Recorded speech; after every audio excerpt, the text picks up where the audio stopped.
La taula es diu Receptes per triomfar en medicina privada. Medicina privada, tots sabem el que és, triomfar com a metges, triomfar com a empresaris. Em preocupa que tots els que esteu aquí, o quasi tots, segurament ja heu triomfat, perquè realment la mitjana d'edat és potent. Abans parlàvem de com estan les facultats, la proporció d'homes i de dones, i de com canviarà la medicina privada quan passin uns pocs anys endavant. Bé, triomfar, receptes, això és, quan vam plantejar aquesta taula és el que més em preocupava, perquè si ens hem de pujar aquí els metges a fer receptes, primer que mala lletra, coses que no s'entenen, podeu anar passant les diapositives? Podeu arribar a l'última? Tenim el mando? Gràcies. Vale. ¿Para dónde enfoco? Bé, arribarem a l'última diapositiva, que veureu que és una diapositiva d'una ginecòloga, d'una entitat asseguradora, de la qual hem tingut aquí un dels seus màxims representats a l'anterior taula. Si els metges ens posem a donar receptes, doncs normalment no s'entenen. Si s'entenen, segurament el pacient no es fiarà perquè es pensarà que no són metges. Tira. Se pueden traducir, tira. Molt difícil d'interpretar. Arribem a l'última ja quasi, una més. Esta.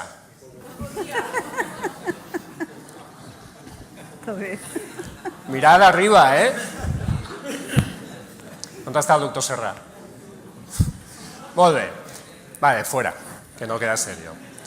Si ens posem els metges a donar receptes a nosaltres mateixos, segurament no ens entendrem la lletra, són temes dels quals potser no en sabem prou i llavors hem buscat un panell de ponents de solvència contrastada. Començarem amb l'Ignacio Pradera.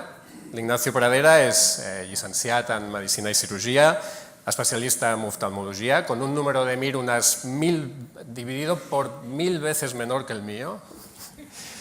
MBA en ESADE, fundador de M4D, que és una consultoria que segurament molts de vosaltres coneixeu, consultoria i coaching per a metges, autor dels llibres La piscina de tus sueños i Las cuentas del prisionero i El método de la calle, que encara que sonin així, no és novel·la negra, són llibres dirigits a professionals de la medicina i sobretot que ens parlen de com poder entendre els temes financers i els temes de comptabilitat. I ens parlarà una mica del management en general en medicina privada. Ignacio. Doncs per suposat, moltes gràcies per la invitació, però sobretot per l'oportunitat de 10 anys de relació professional amb les persones de quirúrgica, una relació basada en la confiança i que ha transcendit el tema professional i ha passat ja a un tema de bona relació personal. Com ja s'ha dit, jo passaré al castellà, que será millor. Cuando ejercía como oftalmólogo, mi padre me propuso ir un día a la semana a la empresa, a una empresa de cristales, luego pasó a ser 2 días, luego pasó a ser 3, 4 y finalmente me obligó a dejar la profesión. Y me encontré formado como médico y con la necesidad de ejercer como gerente, como directivo. Es la misma situación con la que se encuentran los médicos cuando se encuentran ahora con problemas organizativos de su propia sociedad. Muy bien. Bueno, pues me sentí generoso y dije, pues voy a escribir unos secretos que solo yo tengo de éxito y los voy a escribir. Entonces, bueno, hasta ahora nadie lo sabe y me he sentido que era el momento para difundirlos. Siguiente. No, el anterior. Este señor, que fue un premio Nobel de literatura francés, dijo, todas las cosas están ya dichas, pero nadie escucha, es preciso comenzar de nuevo. Casi siempre se dice lo mismo. Y este libro lo único que ha pretendido hacer es estructurar esas cosas, muchas de ellas de sentido común, pero que comúnmente olvidamos. Cuando lo leáis, si tenéis la oportunidad de hacerlo, veréis que destacan 2 cosas. Una es un prólogo del doctor Torralba, extraordinariamente generoso, y otros son citas de personalidades del mundo de la gestión o del management bueno, que te dicen cosas muy básicas, muy simples. Bueno, pues cuando la gente muy relevante, muy inteligente, pues te dice cosas muy simples, pues a lo mejor es que no hay que complicarse tanto la vida. Se trata de consejos prácticos para médicos involucrados en el management, la dirección y gestión empresarial del centro médico que trabajan como facultativos. Siguiente. Es decir, que se trata de una actividad que solo podrá hacer part-time, porque si trabaja como facultativo y le dedica un tiempo a la gestión, la tendrá que hacer de modo part-time. Es algo común a lo que ocurre con el resto de actividades profesionales, que cuando se pasan de ejercer individualmente a ejercerlas de manera colectiva, son los propios profesionales los que se involucran en la gestión de su propia organización. Y dicen dos cosas: me faltan conocimientos, no me han preparado en la facultad para eso y me falta tiempo. Bueno, pues en los próximos 10 minutos intentaré dejar ver que ni hacen falta tantos conocimientos técnicos especializados, ni hace falta tanto tiempo para gestionar eficazmente una sociedad profesional. Adelante. Vamos con el tiempo. Se puede tener un hándicap reducido de golf si practicas regularmente. Sin ser un golfista profesional se puede tener un nivel adecuado. Ahora bien, con una práctica regular. Clic. Como sabéis, Gary Player decía, cuanto más entreno, más suerte tengo. Es decir, cuanto más horas le echo a las cosas, pues mejor me salen, sin estudiar, sino practicando.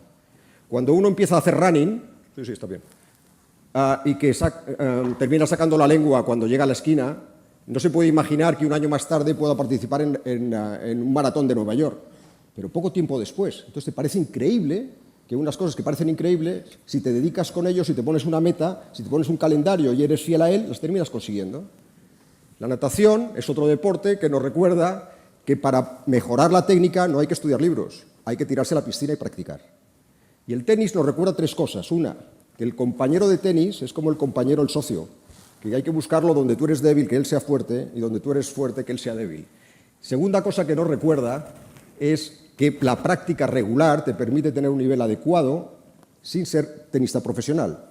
Y siguiente, la tercera cosa que nos recuerda, la más importante, es que en los partidos de tenis no profesional, el 85% de los puntos se ganan por errores no forzados del rival, no por aciertos propios. Por eso mi recomendación, cuando nos metemos a gestionar part-time una cosa que no es de nuestra especialidad, nos concentremos no en grandes aciertos, sino no en mandar la bola a la red. Es prioritario, desde mi punto de vista, y es mi mayor consejo, evitar grandes errores que buscar grandes aciertos, al menos de manera inicial. Siguiente, la mejor forma. Bueno, Peter Drucker decía, no tengo recetas de éxito garantizado, pero sí que tengo recetas de fracaso seguro. Hay cosas que si las haces seguro que van a ir mal. Bueno, pues se hacen. Bueno, pues empecemos evitando esas. Y una vez que hayamos conseguido evitar lo que se hace mal y que da malos resultados, empecemos a buscar cosas que los puedan mejorar. La simplicidad es la mejor forma de no complicarse la vida. La simplicidad es un buen hábito. Cuando complicamos las cosas, creamos una niebla que no nos deja ver las cosas claras. Siguiente. De tal forma que hasta un puzzle de niños pequeños, si está revuelto, parece difícil. Muchas veces, cuando entro en contacto con una organización, con una sociedad profesional, le digo, cuando el médico me habla preocupado, mucho lío, ¿no? Digo, bueno, yo creo que esto es un puzzle de niños pequeños que tenemos que colocar en su sitio. Y me miran con escepticismo. Pero avanzando el tiempo se da cuenta que si eliminas la niebla, eliminas lo complejo, van quedando pocas piezas que tienes que encajar. La organización, el orden. Hay que ser ordenados en el tiempo y en el espacio. En el tiempo, a través de nuestra herramienta que son plannings, agendas. Y la primera agenda que uno tiene que gestionar bien es la propia. Nunca, nunca, nunca nos podemos poner a organizar a los demás si nosotros somos los primeros desorganizados. Luego, lo primero, gestión personal de agenda eficaz, planificación de lo que tienen que hacer las personas de nuestro equipo. Y orden en el espacio, de la misma forma que el cuerpo humano tiene los órganos cada uno en su sitio y del tamaño adecuado, porque si no está en su sitio, pues hablamos de patología, y si están muy grandes hablamos de hipertrofia, pues a nosotros no puede pasar algo así. Cuando la organización crece, y muchas veces se ve obligada a crecer en volumen, por lo que ya se ha comentado previamente, que como el precio unitario por acto médico es reducido, para aumentar la facturación necesitamos hacer más actividad asistencial, esa actividad asistencial suele ir acompañada de hipertrofias del departamento administrativo. Siguiente. De tal forma que nos empiezan a aumentar los papeles, las autorizaciones, los Excels, los ordenadores, todo. La solución para evitar eso es automatizar procesos. Los médicos solemos salir de la facultad con la mentalidad de artesanos de la medicina y que las cosas se tienen que hacer de manera artesanal. Bueno, pues hay que pasar un poco de esa mentalidad del conocimiento al procedimiento. Y la tecnología informática nos ayuda mucho a automatizar procesos, con la consecuente reducción de costes y evitación de hipertrofias del departamento administrativo. Otra segunda cosa que nos proporciona la tecnología actual es la integración de todos los datos de la organización en un único sitio, en una nube que nos permita integrar toda nuestra información de tal forma que sea fácilmente relacionable y consultable. Y la tercera cosa que le podemos pedir a la tecnología informática, siguiente, es que nos cuantifique los indicadores clave, que nos dé informes de cómo está nuestro paciente, que es nuestra organización. Porque, siguiente, no se puede gestionar nada que no se pueda medir. Algo idéntico a lo que hace el clínico, siguiente, cuando solicita análisis de sus pacientes. Es decir, hay muchas analogías entre la gestión de la organización y la gestión de la salud del paciente. Siguiente. De la misma forma que en la medicina es imposible diagnosticar y tratar sin la tecnología adecuada, en gestión es imposible tener una gestión eficaz sin tecnología adecuada. Esa que se adapte a nuestro crecimiento, a nuestros cambios. Siguiente. Pero ese análisis no debe restringirse a nuestro análisis interior. Hay que no perder de vista lo que está pasando en el entorno. Pues lo que está pasando en el entorno del sector médico es lo mismo que está pasando en todos los sectores, caracterizados por globalización, por concentración y por aumento de tecnología. Cuando yo pasé todavía no. Cuando pasé de la oftalmología al vidrio, pues me di cuenta que fabricantes de vidrio en el mundo hay 3, 4, que distribuidores de vidrio en España hay 2, 3, y que el 25% del doble acristalamiento que se pone en las ventanas lo fabrica un solo fabricante. Es decir, y eso pasa desde hace tiempo. Y eso es un elemento que se va produciendo en todos los sectores, y la sanidad no va a estar diferente. El médico ante esa situación se tiene que mover. Si el tamaño importa, el médico tiene que ver cómo aumenta de dimensión. Y para aumentar de dimensión hay que ver lo que hacen los competidores, lo que hacen las aseguradoras, los que hacen los proveedores de servicios y intentar competir con ellos no en clientes, en una cosa muchísimo más importante que es en profesionales. Siguiente. La clave está en tener una organización que sea atractiva para los mejores. Para los mejores. ¿Y por qué es una atractiva para los mejores? Porque les da aquello que buscan los mejores, que les da un clima de trabajo adecuado, que les da carrera profesional, que les da prestigio, que tienen un buen clima, que se consideran bien retribuidos, que se lo pasan bien. Bueno, lo que busca alguien que cuando trabaja en un equipo, cuando vuelve a su casa, está pensando que está satisfecho. Por eso el trabajo en equipo es fundamental. Y ese equipo tiene una marca. Y como nos explicará muy bien Eva Velasco, tenemos que potenciar el valor de nuestra marca de equipo y de nuestra marca personal. En todos los deportes de equipo, en las camisetas, por delante está el escudo del equipo y por detrás está el nombre del jugador. Hay que potenciar simultáneamente marca personal y marca de equipo, de la misma forma que ocurre en el deporte. Y siguiente. Del puzzle de niños pequeños que hablábamos antes, las piezas básicas que hay que encajar son las personas. Y no podemos cometer errores no forzados en temas de liderazgo, en temas de motivación, en temas de comunicación interna y en temas de innovación. Es decir, que la organización esté ávida por cambiar las cosas, por mejorar, por hacerlo mejor que los demás y se lo pasen bien haciéndolo. No que sea un trabajo, sino que es algo que se lo pida el cuerpo. Siguiente. Esta señora decía, el 80% de los gerentes fallan en su trabajo debido a la falta... No, fallan en su trabajo debido a la falta de habilidades interpersonales, no a la falta de conocimientos técnicos. No hace falta ser experto en finanzas ni experto en marketing porque podemos consultarlos, pero sí es muy importante desarrollar las habilidades personales. ¿Y cómo se desarrollan las habilidades personales? Pues igual que se desarrolla la técnica en golf, la técnica en tenis o la técnica nadando, practicando. Siguiente. Si somos capaces de atraer buenas personas, los mejores profesionales quieren venir a trabajar con nosotros, las aseguradoras querrán trabajar con nosotros, las clínicas querrán trabajar con nosotros y los pacientes querrán venir a nuestro centro. Y eso nos va a permitir hacer de pediatras de la organización vigilando su curva de crecimiento, de manera que sea adecuada, ni demasiado rápida ni demasiado lenta, un crecimiento ordenado y proporcionado. En todo eso, el establecimiento de alianzas, de buscar intereses compartidos, alineación de intereses, pues es fundamental. Y las acciones de marketing son extraordinariamente importantes porque nos permiten tener visibilidad, que la gente sepa que existimos, que sepa cómo nos llamamos, que sepa qué es lo que hacemos. Pero todo es fruto de la perseverancia. Aquí no hay algo mágico un elixir, sino es fruto del trabajo constante. Por eso, esto es lo que vais a ver en este libro, que no hay recetas de éxito seguro, pero sí que hay recetas de fracaso seguro, que son las que deberemos evitar. Hay 18 recetas, aprovechando la inicial de cada recetas para médicos, pero todas esas recetas se resumen en 6 palabras clave. 6 palabras clave. La primera es ¿por qué? ¿Por qué tengo que dedicarme a la gestión de mi organización?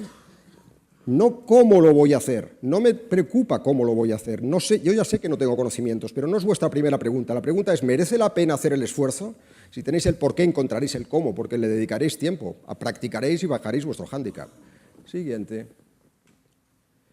El segundo punto clave son hábitos personales. Los hábitos personales tienen que ver con hacer actividad física regular, con encontrarse en forma, con ser ordenado, con gestionar bien nuestra agenda, con ser simples, con ser transparentes, con ser amigables, con la actitud es mucho más importante que la aptitud. A mí cuando me preguntan sobre el liderazgo, digo, pues la gente te seguirá por las mismas razones que si le invitas a subir a una montaña. Pues tendrás poder de convocatoria si se lo pasan bien, si les ayudas en los momentos difíciles a escalar, si se sienten reconocidos, si después están satisfechos, si forman un buen grupo donde se lo pasan bien. Bueno, pues por las mismas razones que vendrán contigo a trabajar, son casi las mismas que se irían contigo a subir una montaña. La tercera palabra clave es tecnología. Si no aplicamos tecnología informática a la gestión, no funcionará. No funcionará de la misma forma que no podemos hacer medicina actual con la tecnología del pasado. La cuarta palabra clave es análisis del entorno, lo que estamos diciendo antes. Si las cosas son así y en todos los sectores pasa lo mismo, pues tendré que adaptarme a eso. Luego tendré que ganar dimensión. Luego tendré que buscar alianzas. Tendré que buscar con quién comparto intereses. Y tengo que pasar de mi ojo clínico a visión empresarial. ¿Qué es visión empresarial? Pues fijarte en todo esto, en lo que está pasando, hablar con la gente y intentar establecer aliados. Siguiente. Y la quinta palabra clave es equipo. Un equipo cohesionado, comprometido, con una marca y que esté orgulloso de pertenecer a esa marca. Y la sexta palabra clave es orientación al crecimiento ordenado. Un crecimiento lento, pero consolidado. No hace falta crecer muy rápido, pero no nos podemos quedar parados. Tenemos que ir progresivamente creciendo, como igual que una pediatra le dice a una madre con su hijo. Siguiente. Para terminar, pues 2 citas. Esperar que la vida te trate bien por ser una buena persona es como esperar que un tigre no te ataque por ser vegetariano. Y la segunda, si haces un trabajo en el que alguien te dice exactamente lo que debes hacer, encontrarás otra persona más barata que tú para hacerlo. Es decir, estas son 2 citas que animan a la acción. Es decir, quedarse parado quejándose de lo injusta que es la vida no nos va a mejorar. Hay que hacer cosas que nos ayuden a mejorar a nosotros mismos y a mejorar la salud de nuestros pacientes. Eso es todo.